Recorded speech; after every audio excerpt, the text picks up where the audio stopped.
Folks, welcome to Hollywood's biggest day. It's so bad it's good. This is your pal Ryan. This is a pop culture roundup. With us, as always, is the co-host of Snarkbait. Go check out their Andy Cohen episode that just released this past week. The one and only Sophie Ross Brooks. Sophie, what is going on over there? Hi. Folks, Hi. Welcome to your week. Welcome to your... Hey-o! Welcome to the week, folks. Hello. Hey-o! Lisa Rinna. Lisa Rinna's on the Traitors. We're going to get into the Traitors, but I wanted to... We're doing this a little earlier so we can watch the Golden Globes, Hollywood's third biggest night. And I was watching some of the red carpet, and it is so funny, myself included. I am just really excited to see Hudson Williams and Connor Story from Heated Rivalry. Yeah, I just saw them. I saw them on the red carpet. They both look amazing. Connor has like a new hairstyle. He does have a new... Do you like it? So what? So the Oscars, what comes before the Golden Globes? Oscars and Emmys? I think the Oscars, Emmys, Golden Globes. But Golden Globes, remember, it's the foreign press, and it used to be voted by like 80 people, and now it's like, I think 300 people. It's not a big pool of people. So back in the day, you used to be able to buy a Golden Globe. Harvey Weinstein used to do this all the time for his movies. You could like wine and dine people, and that way get a nomination or a win. They're trying to take it more seriously, but we'll see. It does TV and film, and this year, Sophie, you know, because next year we might be nominated, the first ever podcasting award is given out tonight. Yes. Wait, who is nominated in that category? Well, we've got Alex Cooper, Call Her Daddy. Yes. We've got Good Hang with Amy Poehler. We have Dax Shepard. We have Smartless. Please. Smartless. We have Mel Robbins. Nick Viall. Nick Viall. Well, they took back his nomination after the Austin Kroll interview this past week. I think NPR's Up First is nominated. I think personally this is going to go to Amy Poehler. But if you, I mean, I actually do listen to Amy Poehler's, and I listen to Up First. I don't listen to the rest of them. I listen to Smartless sometimes. I've heard great things about Amy Poehler's, but I've never listened to it because it's not like I don't listen to like celebrity interview podcasts in general. Yeah, but you know what? It really is. It's just a good vibe. Yeah, like she's apparently just great to listen to. Yeah, like it's easy breezy. It makes you laugh. Yeah, you know, you're not like solving any of the Earth's mysteries, but it does make you feel good. And I think we are kind of like needing that sometimes. So I've actually really enjoyed that podcast. See, what's frustrating about that category is that obviously they're just going to choose the top most popular podcasts, not the best ones. Like, well, I guess the people voting for it are, I mean, that's why it's so funny. So many movie stars, because you have Will Arnett, Jason Bateman, you know, you have those guys all like movie stars. So I think that the Foreign Press Association, they're going to vote for the people that they know the best, right? So silly. It is silly. Don't piss me off. Yeah, sorry, okay, well, we're coming next year, okay? Yeah. Watch out. Yeah, watch out, you guys. But I was thinking of watching the red carpet that I think maybe this year I'm more excited to see TV people more than movie stars because to our point that we've been talking about, movies and movie stars seem to be a dying breed. You know, you got Chalamet and you've got like older actors, but are we pumping like new movie actors in there? And I think the TV category seems to be so much more exciting and accessible for us. Yeah, honestly, I don't disagree. You know, when you think of, I would argue that, you know, you have Chalamet, you have Jacob Elordi, I feel like is having quite a moment. Yeah. Definitely. In movies, 100%. I'm trying to think of like I feel like Zendaya, yes, but she also is like, she's Euphoria. I guess so is Jacob Elordi, but like, I don't know. It's hard to think of modern movie stars other than Timothy and Jacob Elordi right now. Well, I mean, obviously DiCaprio, but now DiCaprio's in his 50s. Well, and he's the older generation of movie star. Well, it's weird to think of DiCaprio as the old guard now, but also I was thinking about, because there are so many press events right now where everybody's like, you know, kind of kissing babies and shaking hands because they're trying to get an Oscar nomination. And DiCaprio is at all of these. And I just feel like how exhausting must it be I mean, I know like actors, like it's, you know, it's not that, you know, it's obviously we all have harder jobs, but sometimes I'm like, you couldn't pay me enough to be going to an event 7 days a week. And they seem to, like DiCaprio's always out there and Chalamet, all of these guys. And I'm just like, this must be so boring at a certain point for them. Yeah, I think what Leo has going for him is that he probably goes with the same posse, the same the pussy posse. assistant or pussy posse, or just like his publicist, bodyguard, security, whoever it is. He doesn't need to make small talk with everyone. You know, like he can show up, he can like schmooze a little bit, but like it's like when you go somewhere and you're like with your sister or like your partner or whatever. And it's like I can just like hang out with this person, you know? Yeah. I mean, but just to do that like that many days in a row, and it's like the art, you know, the art part of it, you get to shoot a movie for 3 months and then you have to sell the movie for a year. Yeah, my social battery would be like completely zapped. Exactly. Yeah, that was my thought was it. And then everybody's so excited to see you, but this dude's had a 30+ year career where people are excited to see him, where he must just feel nothing. And I don't mean to sound like in a dickish way, but it's like, if you're so excited to see him, he's had people come up to him so excited to see him for decades now. So I do wonder how, but like, also, if anything's special. He could stop at any moment. He doesn't need he doesn't need to keep acting. He could retire if he wanted to. He doesn't. He doesn't want to retire. So no, God. No, I know. I just thought of like how I hate to go out 2 nights a week. You're digging yourself into I'm digging myself. Guys, cancel me. Cancel me. I'm done. Well, speaking of heated rivalry, I just thought this was like interesting facts I was reading about in terms of like how loved this show is right now still on HBO Max, but also just the numbers involved in this. I thought this was interesting. It said HBO paid $600,000 per episode to license the Canadian show. Wow. Now, the first week, there were 30 million streaming minutes. The final episode was 324 million streaming minutes, the final episode. The second most watched week was January 2nd, 254 million minutes. 53% of the viewers are female, and then 2/3 of the viewers were female by the end of this past week. And they didn't, HBO bought this, but $600,000 is a lot of money, but it's nowhere near the amount of money of some of these other shows. No, I mean, they got a deal. I was seeing, I don't know if this is like real or if I fell for like a fake stupid joke on TikTok, but apparently the person who works at HBO, she's a woman who pitched the idea for Heated Rivalry to stream on HBO, got a raise and a promotion. Yeah, she got a promote. That's what I heard that too. I don't know if that's fake or not, but I saw the same damn thing.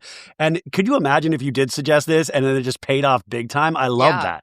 Yeah, I love that for her. I mean, she did us all a favor. Yeah, she really did. Anyways, the Golden Globes on tonight. I'm sure I'll talk about the... Give me keys. Give me keys. How was your first full week of 2026? Oh, it was okay. I mean, it was fine. It just felt like everything exploded. Like just the amount of shows, the amount of life, the amount of like everything just kicked me in the ass this past week. And I mean, those of us who like work real jobs, everyone is. I don't know who you're speaking to right now. But... I'm sorry. If you guys are in corporate America, you know what I mean? That the first week back after break is horrible because everyone's playing like catch up and you just have so much fucking shit to catch up on. So like I was really busy outside of like shows and stuff. But yeah, also that, Brian. Yeah. Just kidding. I'm sorry. Well, listen. There's a lot happening on the TV front that I feel like I have to keep up with too. Well, yeah, but by Thursday, when the traders released 3 episodes, it did feel like a full-time job because you had so much TV happening and it was like overkill in the best way. But then if you're trying to keep up with your own life or anything else out of that, like it feels like it's impossible. Now, we also had a lot of new podcasts this week, and I think I was captivated by this headline. Lala Kent tells Amber Childers she once thought of her when she masturbated during pregnancy. Did you hear this, Sophie? I did hear that. I tried to block it out of my brain, but I'm going to bring it right back. So they released a podcast episode, Unlikely Affair. Amber Childers is Randall Emmett's ex-wife. Lala Kent was the mistress who then was engaged to Randall Emmett. And this is my argument for maybe we don't need to know as much about each other. And we don't need to really obviously this is doing what it needs to do. We're talking about it. It's doing what it needs to do. But she said, once I stopped sleeping with Randall, I was very pregnant. I was so horny when I was pregnant, like it was bad. I would like look at the corner of things and be like, if I could just launch myself at it just right. I remember I would go into the closet where it was the only area where there wasn't a direct camera on me, and I would think of you. And Amber said, I fucking love that. I don't even know if I would want this to be a private conversation. No, under no circumstances should that even be a conversation, period. I think it's funny that they definitely thought that like this like pairing would break the internet, and no one gives a fuck. So this is what they have to do to like get attention. Well, I don't know if this is a slam on me or a slam on Lala, but somebody sent me this before we started, is that right now, Lala and I are neck and neck on the Apple podcast charts. And I was like, oh, wow, we both talk about masturbating in a closet this week. So that's what, I mean, we're right. And I didn't even, but I was just like, that's insane. But Sophie, as a woman, am I missing something? Is this like female empowerment? And I don't want to be making fun of that in any way. No, don't rope me into this. No. Well, no, I just wanted to say is women out there listening to this going, oh, hell yeah, girl. Like, you know, No. Okay. No. Okay. Absolutely not. Would I take it as a compliment if anyone told me that they masturbated to me? Probably. but I'd also be like, who are you? Wait, who are you? That's like the guy that lives outside of my building on the sidewalk. Wait, Henry? All the time. No, I'm just kidding. Oh. Just in New York, you hear that walking up the street all the time. Hey! I jerked it. Yeah. Would you take that as a compliment? Oh, I would feel so sad. It'd make me sad. I would be like, oh, there's. Okay. I think there would be better people. I mean, it would throw me into a tizzy. And and also, I don't think I would ever openly talk about if I've ever done that, who I've done that to. I just don't think I would share that. Maybe not be as open. I know that masturbation is completely normal. I didn't grow up in what's the word? Puritanical. Masturbation is completely normal. But Maddie Pruitt, the ex-Bachelor contestant who talks about having a porn addiction all the time and getting over a porn. It's I don't like being addicted to masturbating and being addicted to porn. It's I just don't want to think about anyone masturbating. Yes. I barely want to think about myself.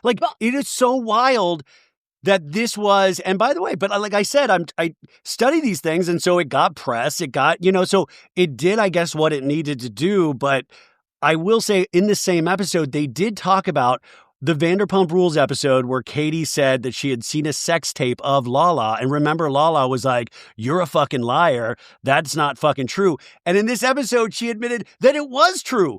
I also don't think I would ever do a podcast where I'm like, "Hey," she keeps saying she keeps talking about on this podcast where it just proves everything she said on Vanderpump Rules. She was a big fat liar. And why would you ever do that when you're then coming on that? But also coming on full time to the Valley? Why? People are already weirded out by that happening full time for her. Oh my God, I'm so annoyed. But why would you then throw it out of by the way, you can't trust me. I lie on camera all the time. She's obsessed with making herself look bad.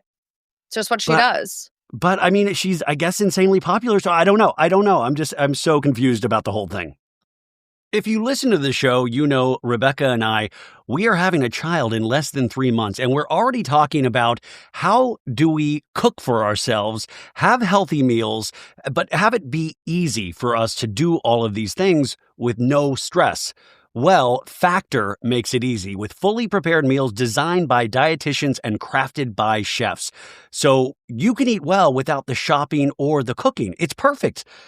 So inside these are quality functional ingredients, including lean proteins, colorful veggies, whole food ingredients, and healthy fats. No refined sugars, no artificial sweeteners, and no refined seed oils.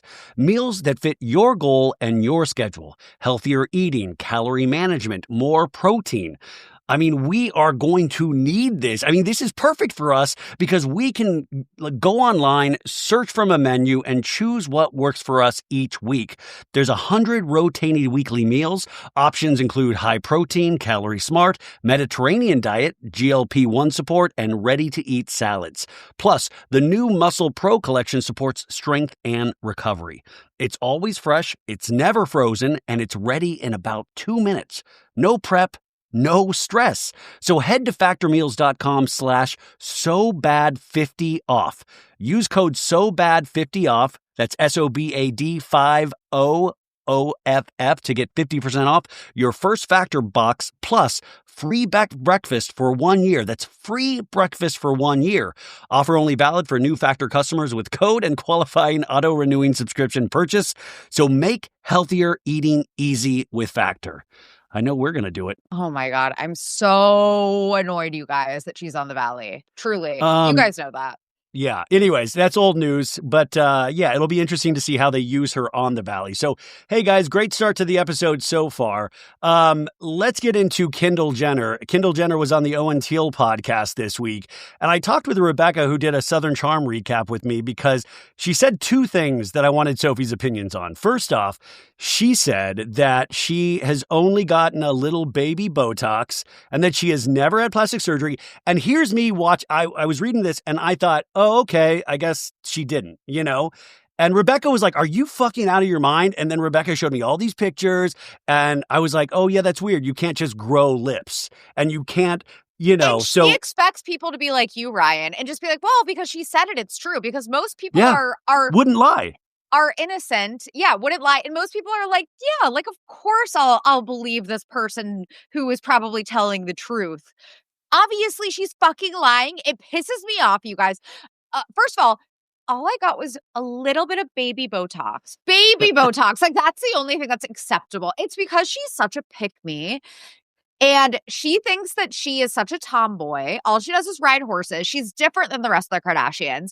But like, we're not fucking stupid. It's so annoying. Just admit it. And I like how like the other sisters are like kind of easing into talking about their easing like, into honesty. Easing into honesty. Like Kylie talking about her boob job, and like Chloe, I feel like a little bit, but like Kendall is still denying it. It's not just her lips. And it's not even like she is like being like, I've never gotten surgery. She's saying that she's never even gotten injectables. Like she is straight up lying. It's the lips. It's the fox eye. She has cat eye surgery. She basically had like a facelift, multiple nose jobs. Like, fuck off, Kendall. This is why Kendall's my least favorite Kardashian. I hate her. So this, by the way, this is in the Owen Teal's In Your Dreams or In My Dreams podcast. Yeah. And first off, they're buddies. And I'm like, if you're friends, why would you allow your friend to lie that blatantly on your podcast? So I was sitting there going, okay, yeah, why would she lie with her friend? And Rebecca like steered me straight. But then the second thing she talked about was all of the rumors regarding her sexuality. And she said, there's this whole side of the internet that thinks I'm a lesbian. You want to know what really bothers me? How mean people are about it. It's not with like a welcoming arm of like, hey, if you were, yes, come join. It's not kind. It's very mean. It's very like, what the fuck are you doing? I understand that coming out is not an easy thing for anybody, if not most people. And I'm not saying that it's an easy thing, but knowing, and I can speak for myself here and knowing myself, I think at this point in my life, I'd be out if I was. I'm not saying it's an easy thing. I'm just saying that knowing me and knowing how I would want to live my life, I would be. I have no problem being that. But then after I find out she lied about the face surgery stuff, she's a full-on lesbian in my book. No, you're right. You're right. Okay, but like she does have a point. She's like, why would I just not be out at this point in my life? True. And I'm like, I love that thought. It would get her more press, attention, PR. It'd be good for the Kardashian The brand. First openly gay Kardashian Jenner? Yeah, absolutely. So part of me like does kind of believe her, but you're right. It's like, I can't believe a fucking word she says after denying getting any, not just surgery. Let me just say it again. No injectable. She's saying that she has never gotten any needles in her face other than baby Botox, just a little bit of baby. She was like, I didn't even like it at all because I like moving my eyebrows. Like she's so above getting Botox. Oh my God, I hate her. Oh, like, well, so I remember back, I think it was like 2017 or 2016, when the Kardashians were still on E, I remember on Twitter, it was like a Sunday, and Kris Jenner was like, Oh my God, I am so proud of Kendall for admitting about admitting to what she's about to admit. It was proactive. And it was that she was the proactive model, that she admitted that she had acne. I think about that all the time. Like it all was the time. Oh, it was her coming out as having acne. Yes, but I was there thinking, I remember this thing, and oh my God, how brave. She's coming out of the closet. Yeah. And it turns out she was coming out as a proactive spokesperson. Yep. Which is still very brave. It's still very brave. Honestly, like, that's probably braver than coming out. Yeah, I think it is probably braver. You're right. Okay, so Kendall Jenner, be honest. Just be honest, man. I think people will respect you even more. What does she gain from that? It truly boggles my mind, because people would be so accepting and honestly would be like really excited if she were honest. They'd be like, yeah, Kendall, like finally being honest. But like instead she's fucking lying to our faces. Ugh. Yeah, and Kris Jenner should see how popular heated rivalry is now and encourage Kendall, if anything, or encourage any of her kids. Like, we need somebody out. You think that Kris at the very least would tell them to pretend, to queerbait. Yeah, exactly. So, okay, folks, moving on from that, we've got a lot of stuff that has happened this week, but I wanted to take a step back, a story that started breaking last week, because in the Cut, Ashley Tisdale wrote an article about her mommy group that she kind of decided she wanted to exile herself from, but it seems like she was exiled from this. But a lot of people are talking about it this week, and I don't necessarily understand it. Sophie, can you walk me through this story? Yeah, so she wrote in the Cut about how her mom group was toxic and it felt like she was in high school. And apparently that mom group includes Hilary Duff, Mandy Moore, and Meghan Trainor. Like famously, they're all in the same mom group. Nice. And went to the press to just be like, these girls are mean. And everyone knew who she was talking about. You know, like everyone was like, oh, your mom group is these. Yeah, you could put it together really quickly. Yeah. Right. And immediately Matthew Coma, who's married to Hilary Duff, like made fun of her photo shoot in the Cut, wore the exact same outfit. And he wrote, you know, when you're the most self-absorbed, it was something along the lines of like, when you're the most selfish, self-absorbed person alive, like, yeah, people are going to focus on their actual toddlers instead of you. And from what I've heard about Ashley Tisdale, she's the problem.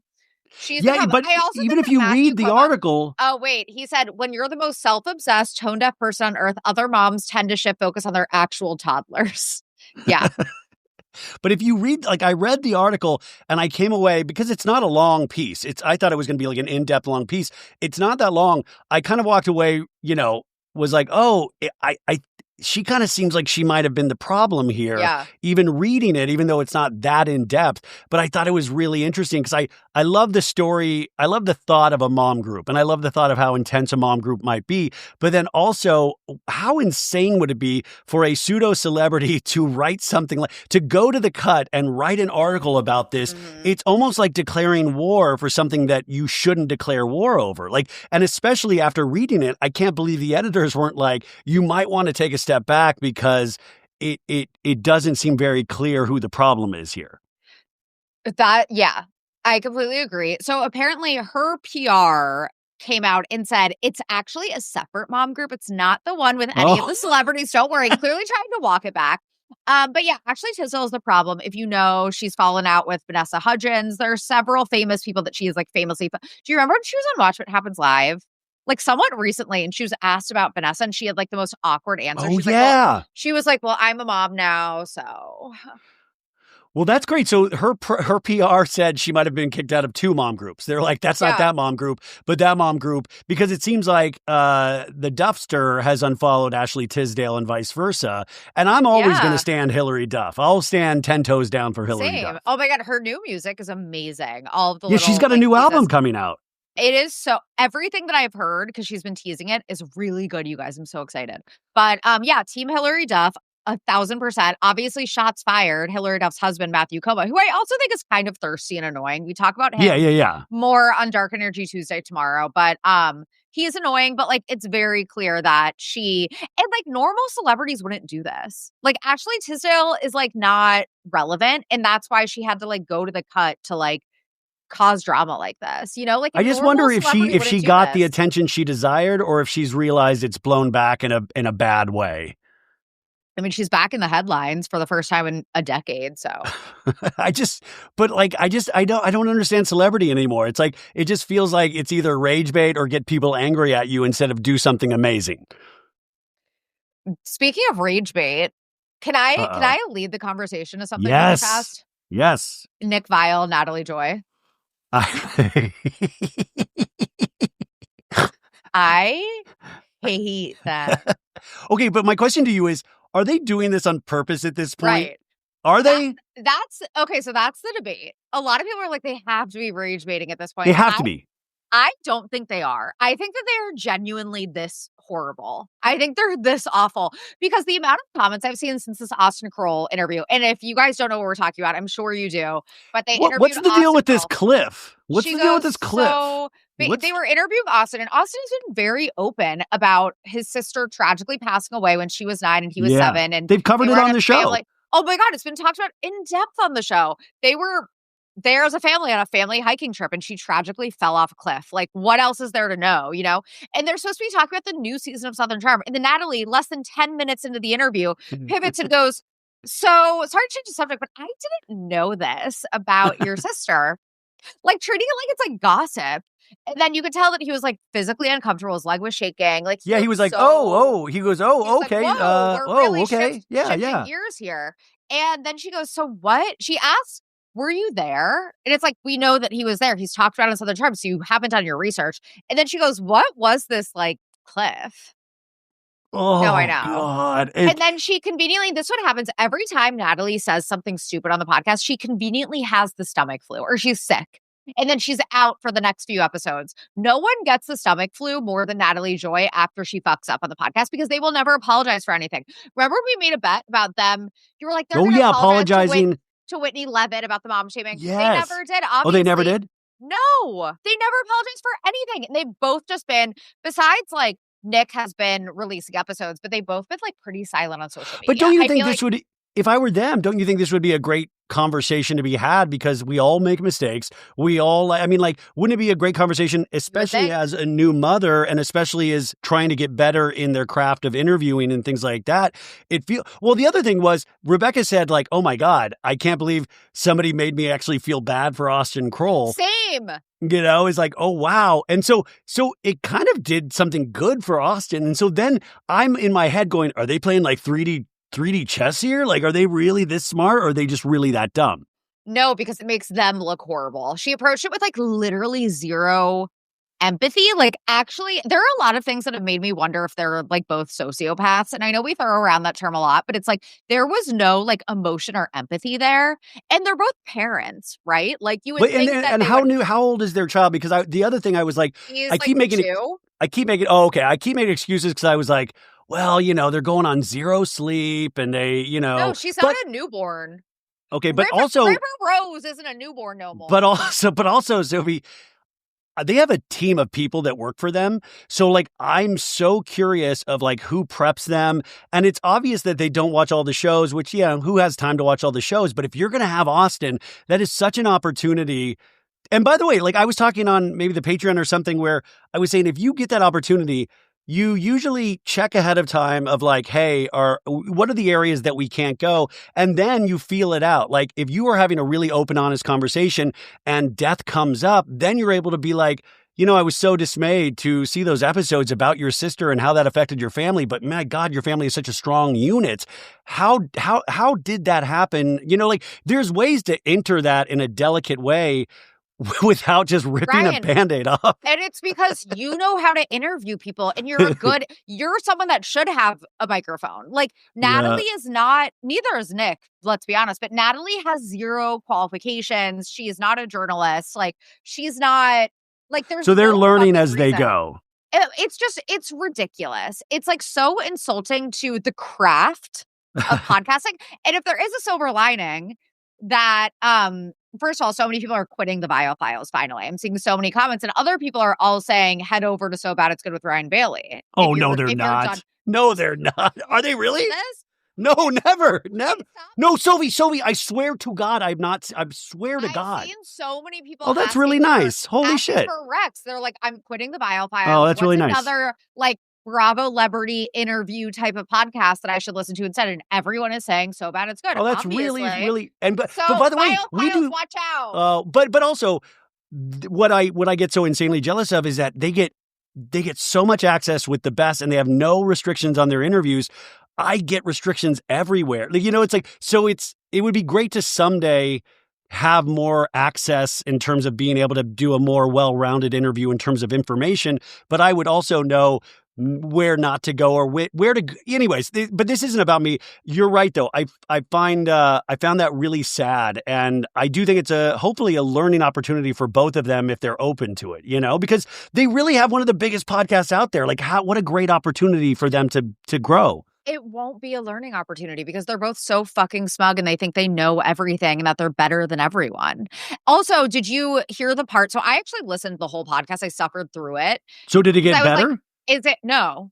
But there's one part where Nick goes, it wasn't just Natalie. Nick goes, it's crazy. Like, now I'm a dad and like, I think about the most tragic thing that could happen to me. And I thank God it hasn't. Like, I can't imagine something that tragic happening to me. Oh, man. Oh, man. Like, oh, man. Also, I love how I just gave him a KJ Appa's Jimmy Stewart accent. Hey there. How you doing there, guy? I'm Bill Murray in Caddyshack. I deserve to serve my country just like anybody else does. You sound like Meredith Marks a little bit. You can leave. Speaking of Southern Charm, though, I did have a question for you because there was this week on Giggly Squad, Paige brought up Joe D'Amelio. Yes, I heard about this. And so casual brought up. So in my feeble mind, we're, a year, the public announcement, she was spotted with Joe D'Amelio, I believe at sports events last year. Yeah, and so it's been like a year now. So now that the holidays are over, you might be feeling like you've got a big spending hangover. The drinks, the holiday food, the gifts, it all adds up. So luckily, Mint Mobile is here to help you cut back on overspending on wireless this January with 50% off unlimited premium wireless. Now, I just hooked my dad up to this over the holidays, and we were even able to switch his old number over so easily. So Mint Mobile's end of the year sale is still going on, but only until the end of the month. Cut out big wireless's bloated plans and unnecessary monthly charges with 50% off 3, 6, or 12 months of unlimited. Now, all plans come with high-speed data and unlimited talk and text delivered on the nation's largest 5G network. Use your own phone with any Mint Mobile plan and bring your phone number along with all of your existing contacts. So, this January, quit overspending on wireless with 50% off unlimited premium wireless. Plans start at $15 a month at mintmobile.com/sobad. That's mintmobile.com/sobad. Limited time offer, upfront payments of $45 for 3 months, $90 for 6 months, or $180 for 12 months. Plan required, $15 a month equivalent. Taxes and fees extra, initial plan term only, 50 gigabytes may slow when network is busy, capable device required, availability, speed, and coverage varies. See mintmobile.com. There kind of was a little crossover. I want to say that gently. It seems like there was a light crossover potentially because, but by the way, I'm Team Paige, but like there seems to be a light crossover. 100%. We actually talked about this just the other day or like a couple weeks ago on a Snarkbait Patreon episode. We were talking about like our 2025 in review. And that was like one of the biggest things because we were talking about that a lot. And there 100% was crossover in my opinion. Don't come for me, gigglers, but I think it's undeniable. And I also understand. And by the way, once again, Team Paige 100%. Like Craig has blocked Snarkbait. Craig has me blocked.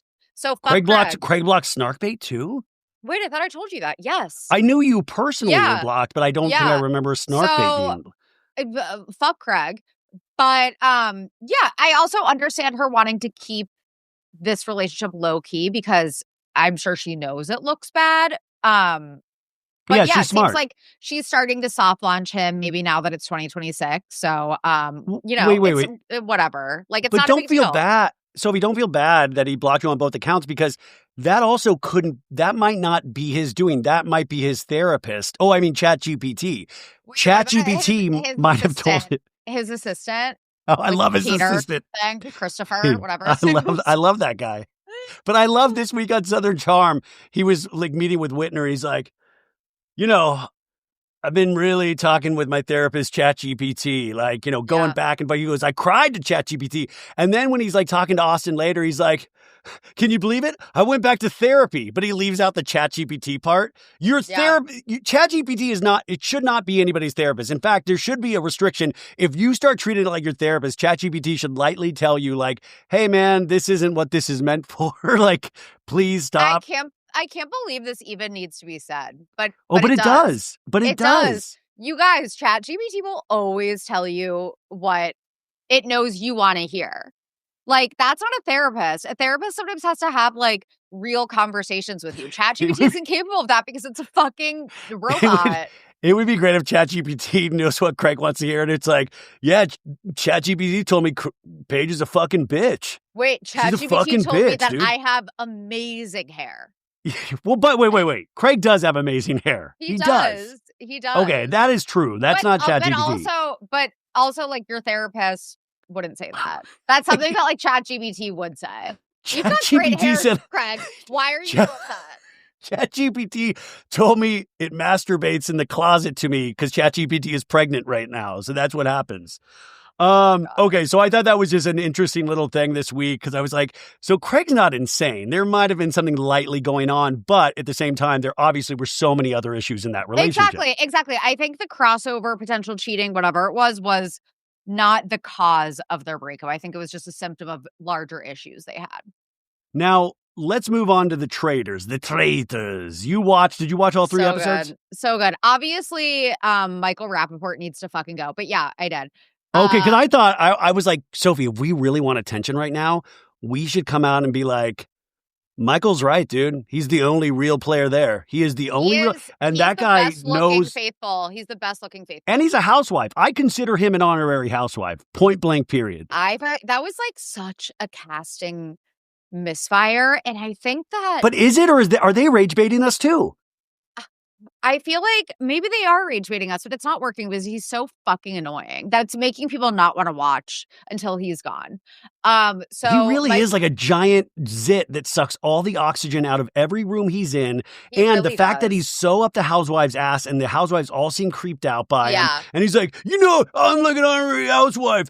And Rob Cesternino, who unfortunately, spoiler alert, is gone. I'm so sad about this. I'm so sad about that. But he said that brilliant thing of like at the round table where he was like, Michael, you're either like the most brilliant traitor there is, or you are preventing us to have conversations that we actually need to have. Right. And I was like, because he was like obsessed with like the Shield situation. It's like, shut up about the fucking Shield. He's so annoying. I also think that like Donna Kelce, I see a lot of people being like, why did they even cast her? And it's like, I love a little old lady on the Traitors. I watch enough Traitors UK. They always have a little old lady. I love a little old lady on the Traitors. It's the fact that she was not set up for success. They made her this secret traitor all on her own. She doesn't know what to do with it. If you're going to have like a secret traitor, give it to someone that knows what to do with it, like a gamer. Exactly. Give it to Natalie, Natalie from Survivor would have been great. You nailed it though, Sophie, because, and I've been thinking like, I recapped the first 3 episodes with Bergie. It's out, but I thought of something overnight because we just kept thinking, Mama Kelce, why the secret traitor? Because you would have set her up for success as a faithful. You would have set her up for success even as an actual traitor in the turret. Because Rob Roush even said, I wish I had known we would have been able to provide cover for her. So then I kept thinking, is there a possibility that this was planned all along because Mama Kelce wouldn't be able to do those physical challenges as they kept going on? I think that might be part of it because if you notice that she did not participate in either the chariot challenge or the other one. Yeah, she didn't participate in any of the challenges, and they did her round table in the morning before the challenge. Like they knew that she was going to get banished, and everybody. Okay, so usually this early in the game, we pointed out on the recap is that usually there's like 3 or 4 different directions and everybody's really confused in the vote. Everybody on that last vote, except for like 2 people voted for. I think it was literally everyone except Michael. So something must have happened that we did not see because she must have been either really bad in conversations in the castle or something else happened because they're usually not that together at this point in the game. I completely agree. I saw a theory that I am inclined to believe that she messed up and maybe let it slip that she's a traitor to someone. There's got to be something. Yeah, and then word spread that she admitted it, and obviously they left this out of the show because that is like breaking the rules, and it would make Donna look really bad, maybe. So that's just a theory. I don't know, but it was definitely really weird how it went down. Dude, it would be great if Taylor Swift came out against Michael Rappaport this week. Can you imagine? No, but Michael Rappaport was the only one that didn't vote for Donna. I know, but still, if she just came out with him just on her own accord, that would be great. Yeah, she'd be like, you're so fucking annoying. I will say, so obviously I think the traitors are amazing. Having Candace, Lisa Rinna, and Rob. By the way, I love Lisa Rinna is a perfect traitor. Yeah, she is. She is. I got to admit. I think that Candace, is too loud and obvious. I think she's going to get herself in trouble. She talks way too much at roundtables for being a traitor. She made that stupid mistake about Michael Rappaport to Portia, and that Portia called out. Like, it's like, don't make up things this early in the game where you're going to have group conversations and it's going to come out. Yes. That's a dumb move. And like the conga line, I don't know. I feel like she's eventually because Candace would never suggest a conga line in real life. Yeah, exactly. I think that Candace is at her funniest and most biting when her back is like up against a wall. Like if she were a faithful that were really ticked off that she couldn't like find a traitor, she would be so funny. But instead she's like doing this like bad acting. It's like she's not as funny as I think she would have been. Of course she's an entertaining traitor. She's going to be entertaining regardless. But I think that she would be so much funnier as a faithful. Well, I mean, the show is great, though, because it reminds you, like, Lisa Rinna is perfect for this. Doesn't mean I want her back on Beverly Hills. Yeah, even though this season is so bad, I don't know. At this point, put her back on. But Candace, it shows, like, I missed Candace. I'm like, oh, wow. Like, I really miss Candace. Yeah. Rob Roush is so good. He's really pretty. But also just, I love his whole vibe. I love his whole, like, kind of Western vibe. He wrangles snakes. Yes.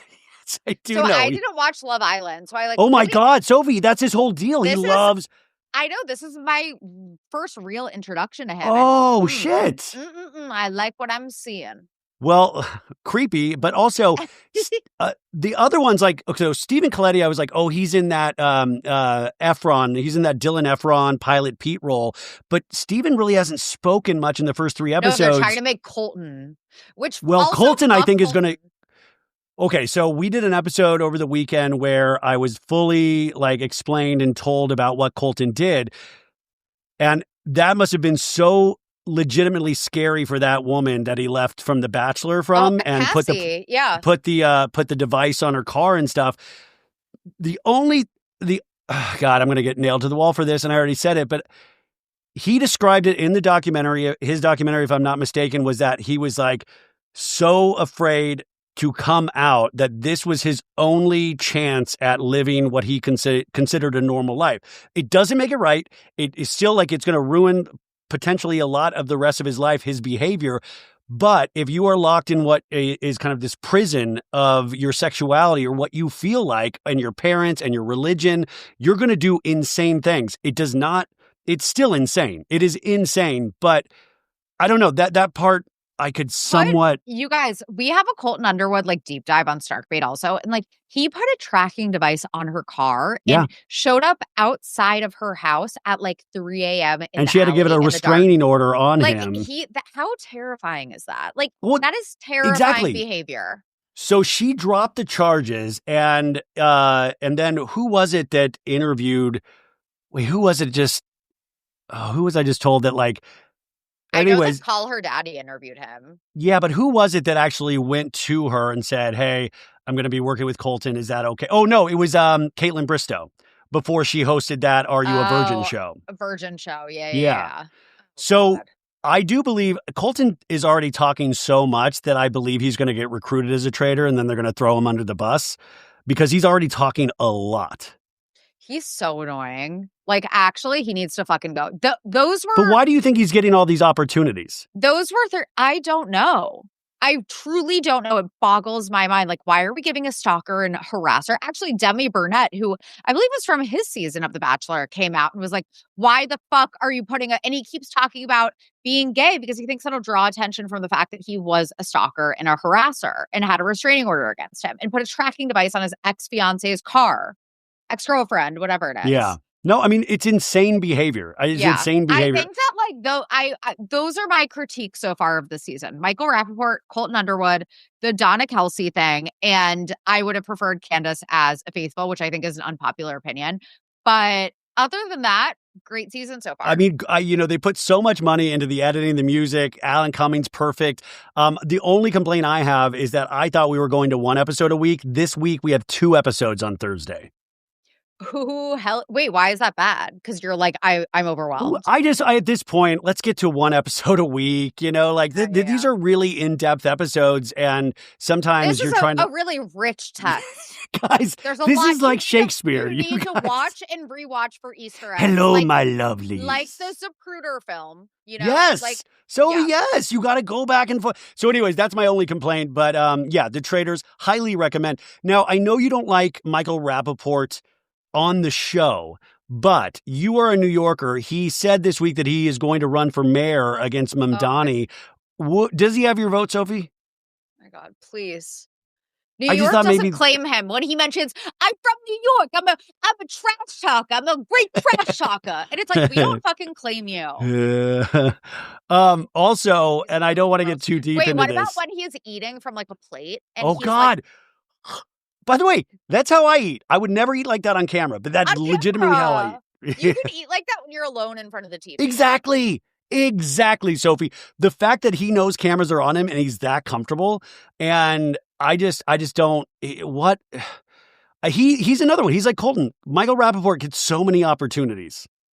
I need both of them to get banished expeditiously. I feel like with Michael, and I need Andy to stop having him on Watch What Happens Live. I really do. Completely agree. I love Andy. I could see the faithfuls being like, we don't think you're a traitor. We just think you're annoying as fuck. Oh, yeah. Because at a certain point, like Rob C. said, he's going to prevent actual conversations to happen. So just get rid of him. It's going to be so much better in the long run. Yeah, exactly. Because at this point, he thinks Jam's like a traitor. Like, give me a break. Jam is being like, there are moments where I'm like, okay, you need to calm down. Like, he's being suspicious. Well, did you see his season of Survivor, or did you not get there yet? No, I haven't gotten there because he was on the same season as Carolyn from last season. Oh, so yeah. Okay, so recently. Yeah. Okay. So Michael Rappaport going to run for mayor, doesn't have Sophie's vote, and then here in Los Angeles, I don't want to get too deep into this, but Spencer Pratt announced this week that he is running for mayor of Los Angeles. Now, listen. He did lose his home in the fires. I don't necessarily think that should... I that's a reason for running for mayor because you have lost something so personal. And I will say it is... If we were in like 50 years ago, I'd be like, that's so crazy. But think about it. We're in we have a reality show president. We have what scares me is that people might not think it is as crazy as it actually is. Does he have your vote? I really have not seen. I would have to know so much more. Like I would have to know so much more. About my inclination, his platform. Yeah, but my inclination already, and this isn't personal against Spencer, but my inclination would be no, just because reality show people, it's also, there's a one issue thing right now. And I would like to see where he would stand on so many other things. So at this point, no, but nobody has my vote at this point, Imagine Heidi as the first lady of Los Angeles. You say that, but like, and did you see Brody Jenner wrote like, hey man, Spencer's got my vote. And I'm like, thanks, Brody. Thank you, Brody. Thank you, Brody. Get back. Thank you, man. Like he was like, okay. Also, this happened earlier this week, Sophie, and I don't know if you had already talked about your reaction to this on Dark Energy Tuesday, but unfortunately, Bethenny Frankel got facial chlamydia. Well, no, she got a bacterial infection on her face in St. Bart's, and she made a video about it, very upsetting. And then I was sent this whole thread that St. Bart's actually, there was a facial chlamydia outbreak in St. Bart's. Did you see this? I did not see that, but like, so I was actually invited on that yacht with Alex Earl and like Glenn Powell and like Tom. Well, a lot of Brady people was don't there know too. that Sophie's a yacht girl in a previous life. Yeah. So like, I was invited. I'm really glad I didn't go. If we had more time, I would have told Sophie to put on makeup and act like she had facial chlamydia for the people that watch this on YouTube. Like I did like really insane special effects with like yeah, you look like Vecna. No, but like there seemed that I watched all these videos that there was actually a facial chlamydia outbreak in St. Bart's that was spreading. Now, that doesn't mean that, I mean, that could have just been a bacterial infection that Bethenny had to deal with. But I just thought, wow, how is this spreading in St. Bart's? And all of these celebrities, like we got to look at Shep because Shep was there as well. Giselle. And Giselle. But this is, to my point, it's like the Lala thing. Well, I probably would talk about it. But at the same time, if I was Bethenny or some like a really big celebrity, I think I would keep all of this to myself. Would you tell everybody? Yeah, like normalize like having secrets. Well, I mean, unless you're Kendall Jenner. I mean, she actually has normalized having secrets. She does have a lot of secrets. But yeah, I thought Bethenny, the reason why I found it so funny, because I posted something on TikTok and it finally got to the place on TikTok where people who don't know me are like, why are you laughing so hard? Because it's Bethenny Frankel. Because Bethenny then makes content out of it where it's like, of course, this is like your life reality show that you live in. Right, and of course, this happens to Bethenny Frankel. So I just thought that is what I found. And by the way, I was told she was okay. So it was okay to laugh at that point. Like we weren't in immense danger. But I was just like, of course Bethenny's going to tell you. It's content. Right. And I mean, there's a difference between Kendall Jenner literally lying and like Bethenny offering up information in Lala that no one asked for. Yeah. But also if you start with, sorry to go back to Lala, but if you start there, what's the next episode going to be like? Like save something for down the line. My God, I can't. Okay, so let's see here. I know you didn't watch Real Housewives of Orange County, but we did get word over the weekend that Katie Ginella in an Instagram post let us know that she is not returning to Real Housewives of Orange County. Production let her know that they were not extending her contract. I am not surprised by this at all. I'm lightly disappointed, but from what I had heard behind the scenes, like, it would just be impossible that there was a lot of behind-the-scenes maneuvering from Katie. And, you know, I don't think anybody can trust anybody on these shows. But then I think there's certain levels where, I don't know. So I wasn't surprised, but I was hoping that they would find a way to make it work. I do think at this point, there's not going to, like, if Katie's gone, they're probably going to keep Emily and Gina. Shannon, they're going to keep. We know Vicky's there. I mean, it seems like they're probably just... I don't think to expect any surprises, even though I thought Emily or Gina. But then Gina just announced she's engaged this week. So then you got to put Gina on because now she's engaged to her dude. But like, do we need to see that? I mean, I don't, but I feel like if you're a producer, you're just going to try to make your job the easiest as possible. I guess. I thought Katie had already like left. She did leave, but she came back for one episode with Tamara, and then she came for the reunion. So there was this shot where she still wanted to be there. Right. So it'll be interesting to see what happens from this point on. But yeah, she is no longer coming back. There is like such a problem with the Housewives universe and Asian housewives getting like bullied off of their shows. Well, Crystal Minkoff, right? Yeah. We have... wasn't there Tiffany on Dallas? Which Tiffany Moon on Dallas. Yeah. And I loved Dr. Tiffany Moon. I thought she was great. So it'll be interesting to see where we go from here. Salt Lake City, we had our finale. Reunion starts this week. 3 reunion episodes. You know, it was fine. It was, I'm really, like I have been all season, but this episode, like, Heather Gay, man, you got to tone it way down. I'm done with Heather Gay. The fact that first of all, her and Whitney's only storylines this entire season were about other people. They didn't have any real storylines of their own. I guess Sophie, wait. The mattress. She had the 20-year-old mattress. Oh my God, what are you talking about? But also, like, them implying that, look, this is coming from a place of care. We're worried about you, Meredith. This is not how you It's not coming from a place of care at all. Not. And also, Heather was, like, so drunk, she was slurring her words. And did you see what Monica posted? Oh, yeah. So Monica Garcia, you guys, she posted, I think I talked about this on the recap, but she was like, the one that had Coke at BravoCon, right? And then she also had posted something a week earlier where she was like, on the cast trip, you had to get your stomach pumped or something, right?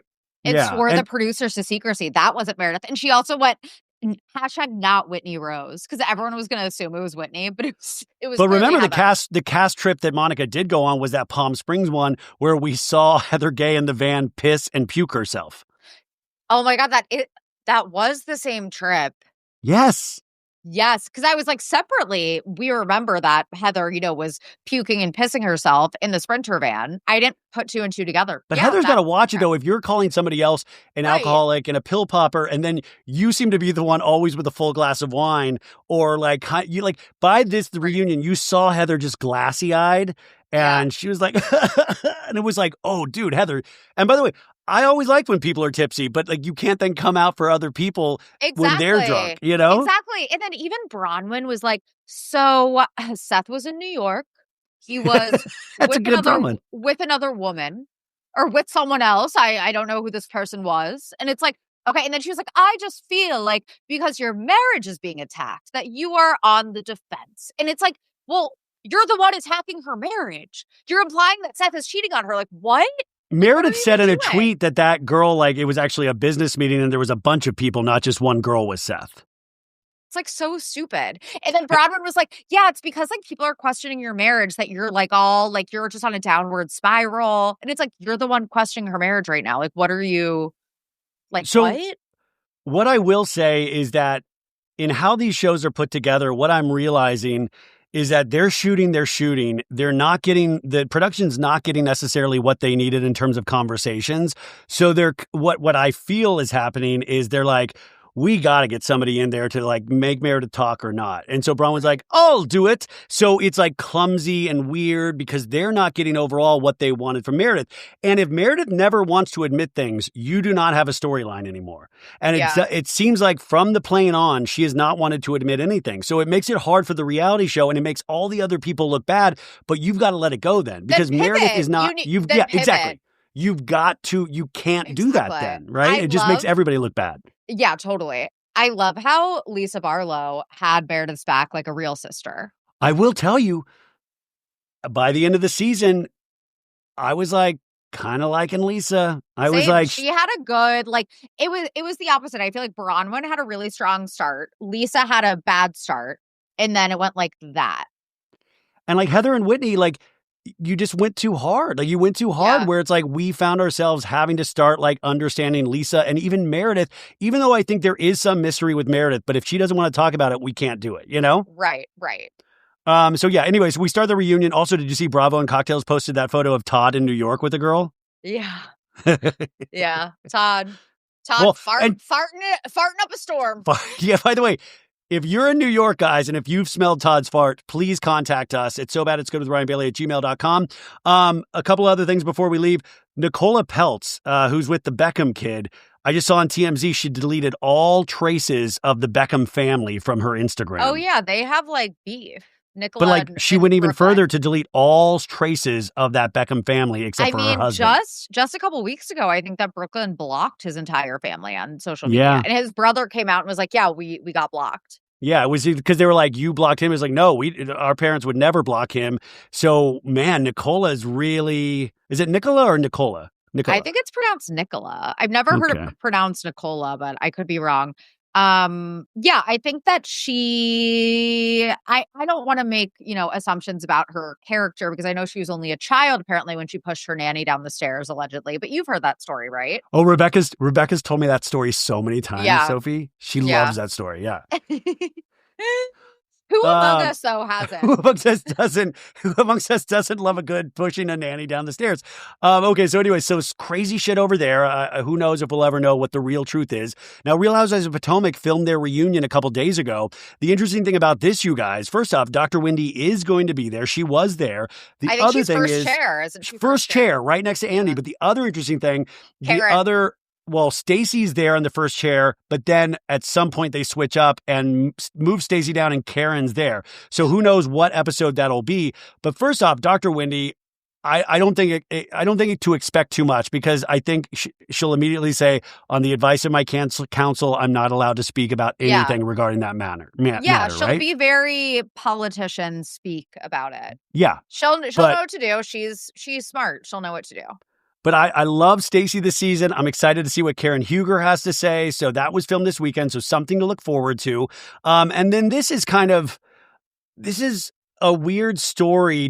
So I love the Home Alone movies. And Sophie, you what was it? You hadn't seen one of them? Oh, I've not seen Home Alone. Okay. Well, I'm about to, I don't know. I don't think this is that bad, but who knows?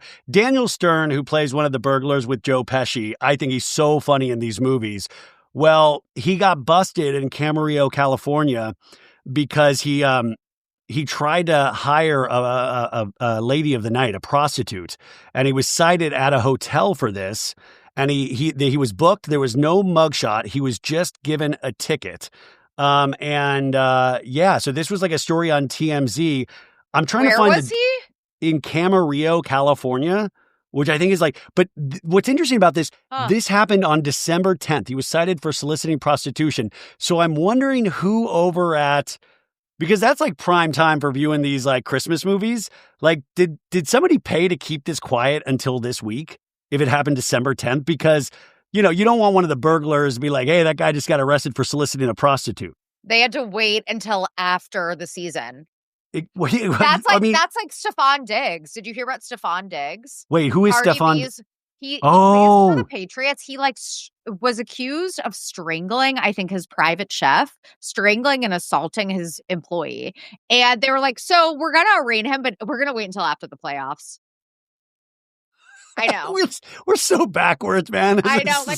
What is our society? But also, I'm kind of probably in the minority. I think prostitution should be legal. Yeah. I'm surprised that it's that's something that you could get in trouble for. So. Yeah. I'm also Daniel Stern's brought me so much joy. Allow him to solicit a prostitute. As long as he's not hurting that prostitute.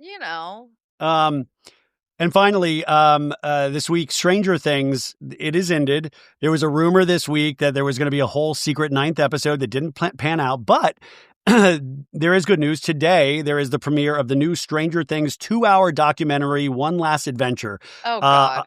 I got a copy of it. I watched the first 30 minutes this morning.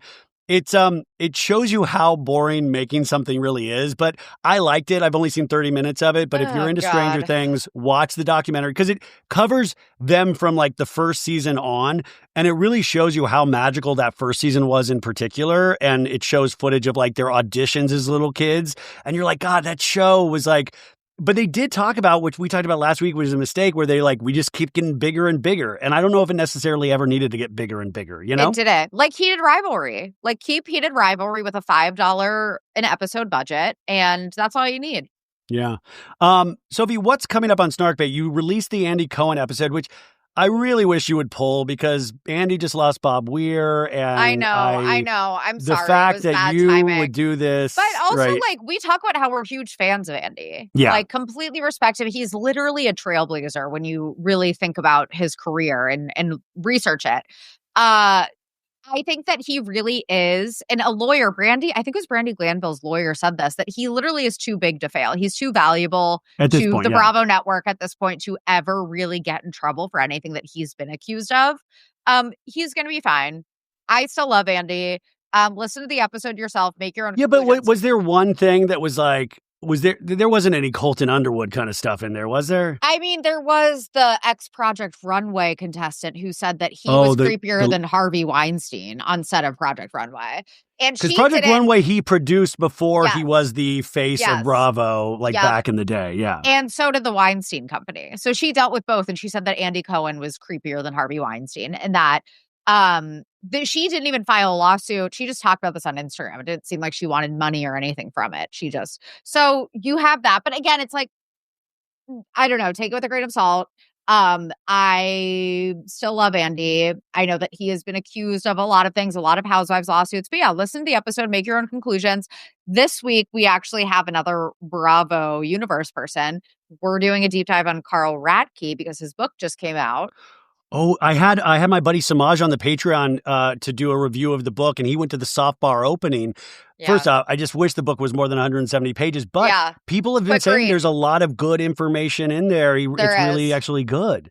There is. Highly recommend. But also just listen to Snarkbait if you don't feel like reading it. So if you can't read, listen to Snarkbait for this Carl Radke. May I make a suggestion after this week? I thought you guys might be perfect for this, and it might already be on the back burner.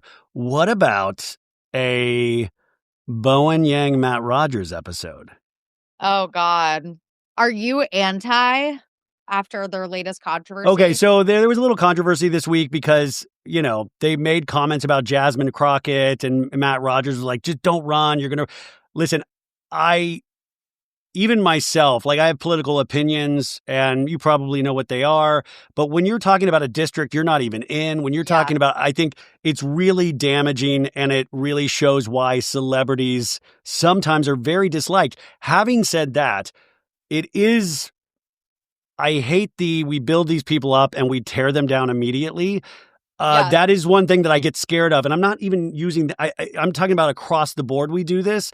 And so I'm like, yo, we were all just talking about how much, especially we love Bowen. And now I'm reading hate thing after hate thing. Like, you see? And I'm like, wait, did you hate him all along? How did you hate him? Some people are just foaming at the mouth to tear down someone. But we all fucking make mistakes. But that is, you shouldn't, I also think that we shouldn't, I don't think we should live in a society where people are this afraid now to have opinions. And especially if Matt's point was, I just want to win. Right. Dude, but this is the problem with this is the problem is that we ended up just all fighting each other instead of ever coming together. And we just then end up tearing down each other. And so I think it's really dangerous, but obviously a very stupid thing to say. And especially in I think Jasmine Crockett is amazing. So I thought, what a weird horse to die on. And horse to die on. Hill, a horse hill. I feel like Portia right now. Yeah. Anyways, Bowen Yang has announced he's going back to Saturday Night Live. So he took the job back after this week. No, he didn't. I'm joking. Okay, I thought you were being serious. It was just after everybody all of a sudden says. Anyways, guys, go follow Snarkbait. Go listen to the episodes, 5-star reviews, all of that stuff. Sophie, anything else that we got to know? No, I need to go catch the last 2 minutes of the Eagles game for my hubby.